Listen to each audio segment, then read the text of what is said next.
Hey, and welcome back to another episode of Star Citizen Retrospective, a show where we look back a year at Star Citizen news and compare it to the progress that has been made up until today. I am your host, Space Tomato, and I have got a lot of good information for you today, so let's go ahead and get right into it. No time wasted.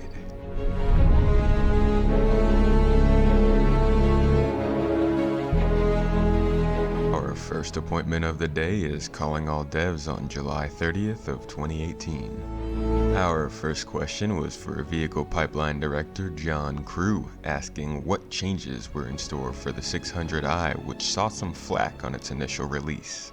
Mr. Crew tackled this in a multi-stage answer. First, he started off by mentioning the minor bug fixes and power tunings that were done to the 600i, which did take care of some of the power issues that were being had with the ship, but didn't solve the overall major problems that a lot of people had with it at the time. He did acknowledge the small components that came with the ship originally and let the people know that they did upgrade those components for the next patch. He did also acknowledge the unsightly weapon placement on the 600i and did hint at the idea that a rework would come eventually to fix that. We have not seen that rework yet, but maybe sometime in the distant future. And he also acknowledged the more barren interior that people had a problem with, which he characterized as luxury by brutalism of nothingness. Now, here is something important he did say. He mentioned that the feedback they get from the 600i would go into the 890 jump. We've seen the 890 jump, and they've definitely improved on the interior design now.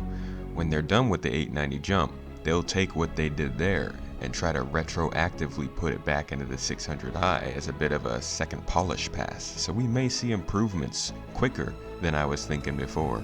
All this being said, the ship hasn't seen much attention in the last year other than the touring variant entering the game, as well as some of the work on the shields and components that have been seen in other ships. And it's good to remember with ships like the 600i that this is not an important ship when it comes to Squadron 42, which is the priority. So besides the normal bug fixes that all of the ships are going to be seeing, you may be waiting a while if you're looking for the 600i to get its fix up.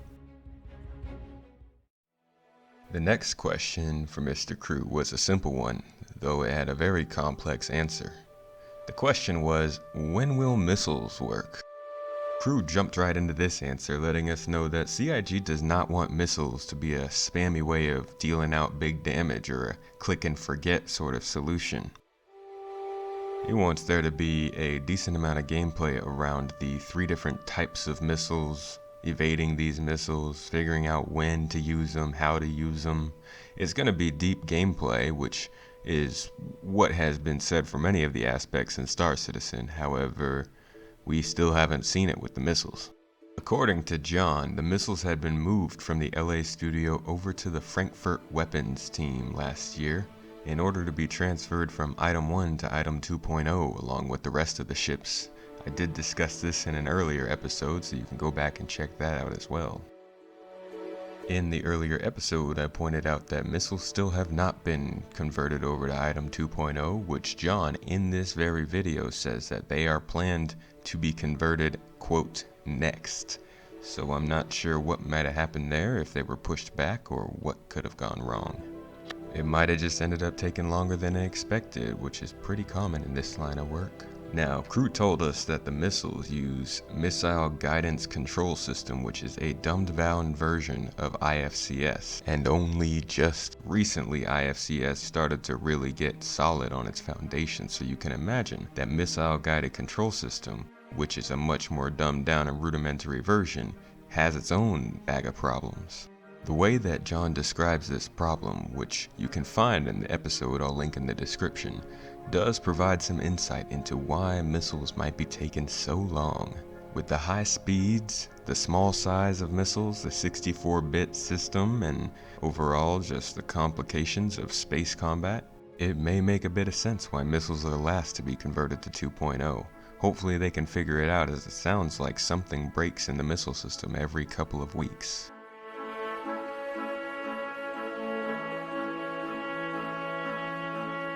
Next up, we had 2 questions for lead technical designer Rob Reininger. His first question was asking if we would be able to filter our quantum travel destinations by type, location, distance, fuel requirements, etc. First of all, he mentioned the differing iconography that they were working on at the time, which you can see in the quantum travel system right now. Rob also spoke to their plans for a filter in the star map, which is not what I'm interested in. I'm actually looking forward to more of a list structure, something that I expect to come with the expanded pilot role that we should be seeing early next year. I think in the next 6 months we will see a greatly expanded functionality for quantum traveling and navigation in our spaceships, especially multi-crew ships. The next question for Rob was, when can we expect to see dialogue-driven purchases in the persistent universe? And oh boy, this is something that they love to talk about with their bartender animations, so let's get into his answer. Rob mentioned that as we've seen in the past year in multiple different iterations, the bartender is going to be the first NPC where we start buying stuff from, as is consistent with the real world. He said they've been experimenting with how they can set up a menu system or some kind of diegetic interface for us to order what we want to order from who we want to order from. And it may feel a bit late, but it looks like we're getting somewhere closer to a final iteration of AI for shopkeepers, bartenders, and civilians in the next couple of updates. And this falls right in line with something Rob said elsewhere in his answer, that they wanted to make sure to get the black market up and running before they started doing this, so it makes sense that it might be coming sooner than later now. Maybe with stability improvements, this could be functional within the next few months. We'll just have to see. August 2nd's episode of Around the Verse started off with Chris showing off some particle effects in Hurston's trash biome. I went out there to go see if I could find this for myself. I searched, and I searched, and I searched, and I searched some more. Couldn't find too much, but every now and then I'd see some dust billowing up from the ground. So make of that what you will, but this is what it looks like right now. And you can compare that to the video we saw 1 year ago right here. At least I got some nice views of that Hurston sunset out there. Next up in Around the Verse, we got to check in with Graham Phillipson and the team working on FOIP to see the work they were doing on that and how they were making improvements to the soon-to-be implemented system. Let's jump on over to the PU and see how this looks in the game at the current moment.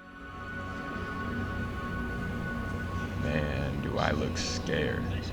Now, it's been over a year since I used face over IP in that video, and I can say it has made great improvements, especially with Alpha 3.6, but I will say that, what the heck was that? I will say that it wasn't at the level that they were showing in the studio, for us, on the outside at least. I have a beard, which seems to be a problem for these webcams, and I don't know about glasses, but they said it should be improved for that. So as of right now, face over IP is working pretty well, but it took a little while to get there.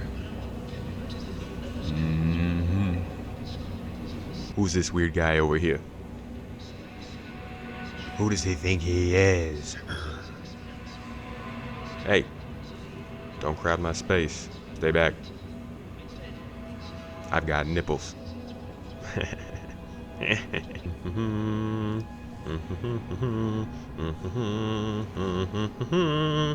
It does some pretty good face tracking, I must admit.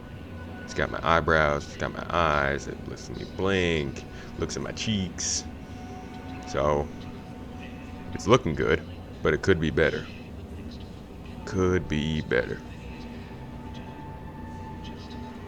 Now that we're all done with that, the audio team was a little busy this week as we got a preview of the Karna Energy Rifle and the sound effects associated with it. Now, many of the people, myself included, were not that impressed with the sound, but if you would so kindly listen to the 3 separate fire modes of the weapon now, woo!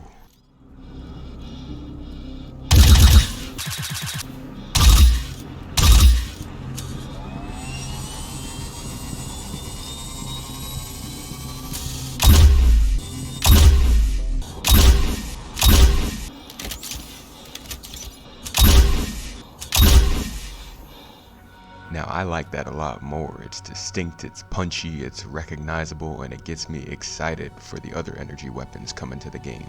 And keep in mind, the environment it is being shot in does make a bit of a difference. Next up, we saw a preview of the new motion warping tech, which was used to stretch animations to hit new sync points and make everything look a little bit smoother. Now to see if we can replicate these motions in the PU. Not very smooth right now. I can say with 100% certainty that this is not how they want it to look finally. And this is in Star Marine. In the PU, I couldn't even get this to work, though I have heard that it does work in some locations. And to wrap up this episode, we got to see some early white box tests of FPS missions the team was working on at the time. That AI doesn't look too good, huh? Let's see if they do any better in the PU now. Huh. Okay, maybe not too great, but FPS AI updates are still coming along, and I'm happy to see that these missions have made it into the PU since then. And of course, this AI is being affected by the networking issues. Next up, we had a new episode of Reverse the Verse featuring Chris Roberts in his third appearance of the year. Unfortunately, while these visits are something Chris said he wanted to do maybe once a month at this point last year, we have not gotten the chance to see him that often since then. Now, the first question for Chris in this episode was, what was the perfect dogfighting experience in your opinion? Chris answered this from a flight model point of view, which I think is pretty interesting to the backers, as that's something that they've been clamoring about for quite some time. Long story short, Chris realized that the flight model was in a very convoluted and unfinished state. He made sure to point out that while many people say they want the flight model to represent physics in a better manner, the flight model already was. The main problem was the amount of thrust that would come out of maneuvering thrusters that made things seem a little unrealistic. This led to the major refactoring of the flight model we saw in 3.5, as well as the addition of hover mode in 3.6, both things that have received their fair amount of both praise and frustration, but have, for the most part, improved our flight experience in the game.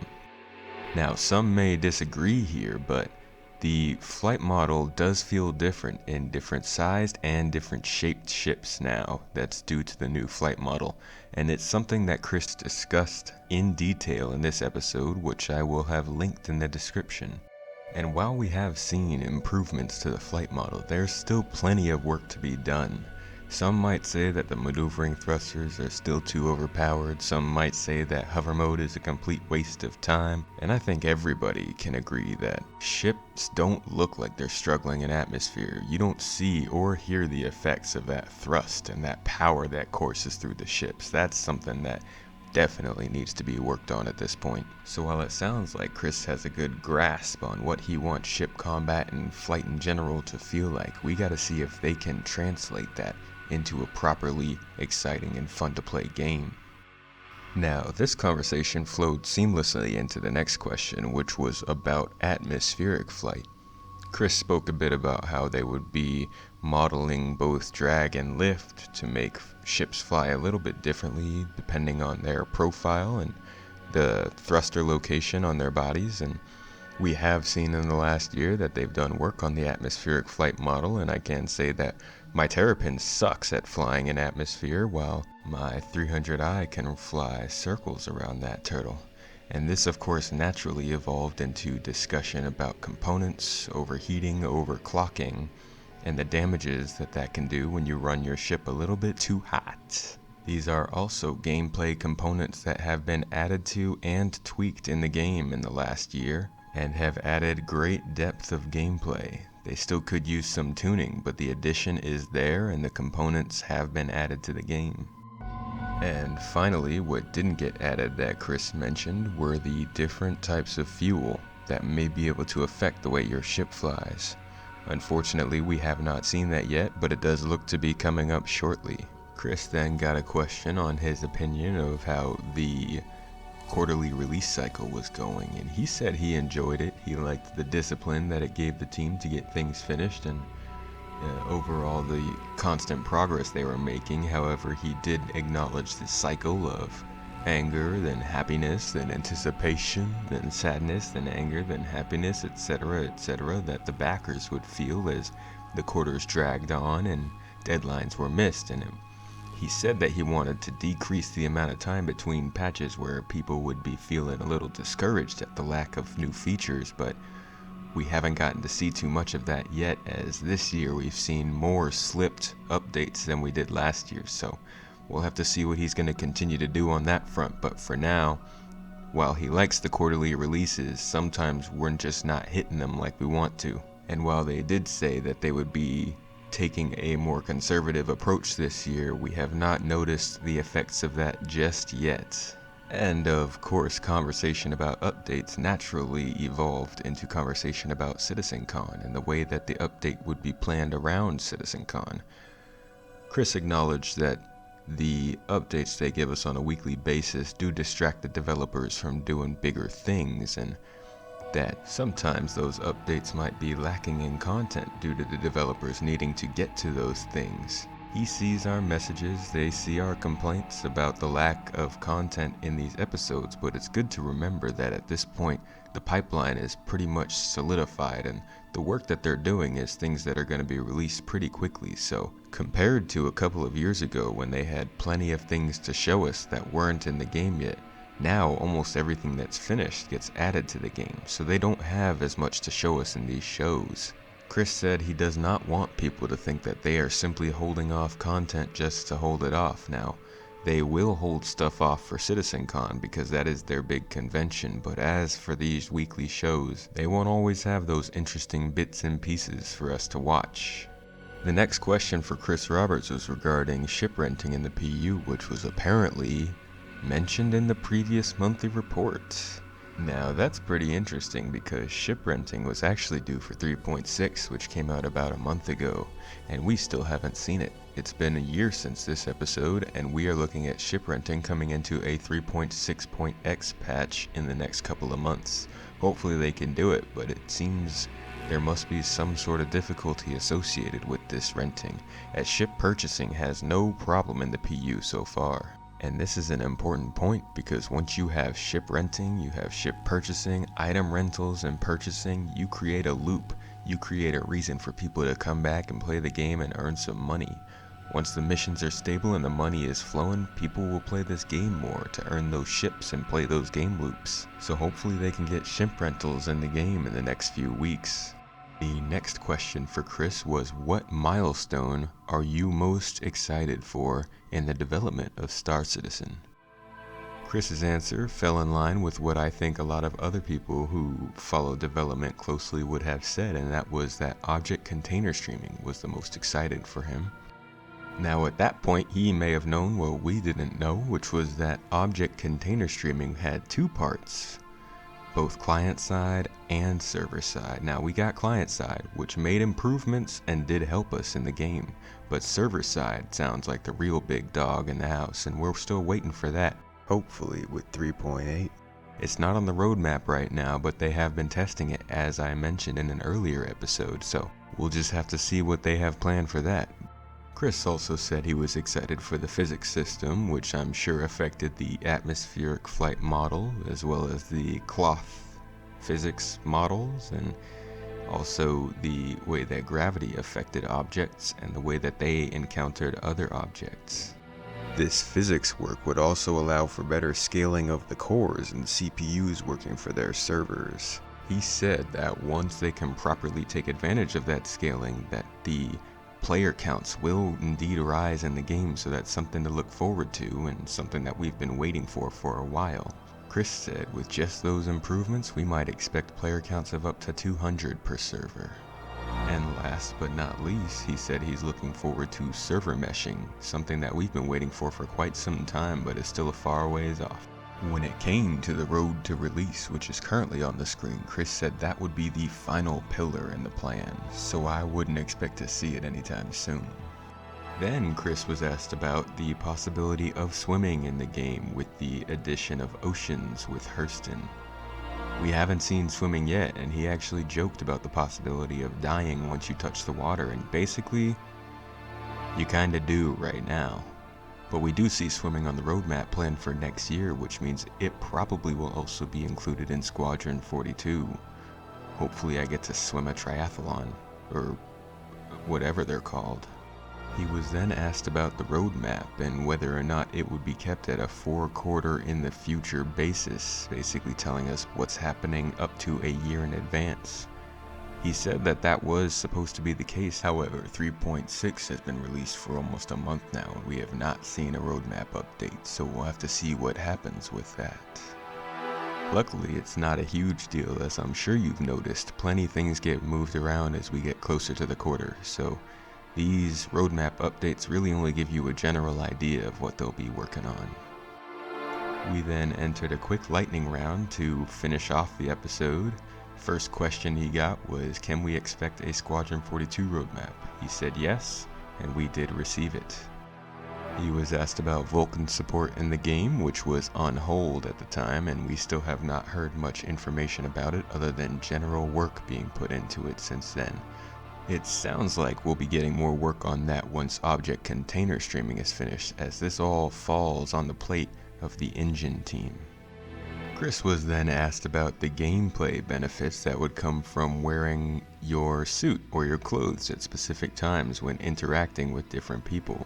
Chris went on to acknowledge both the player status system as well as the physical inventory system, which would play into this gameplay game loop. The idea that you couldn't just wear a suit wherever you wanted to because people would think you were a weirdo. Don't be weird, take your helmet off when you're talking to me.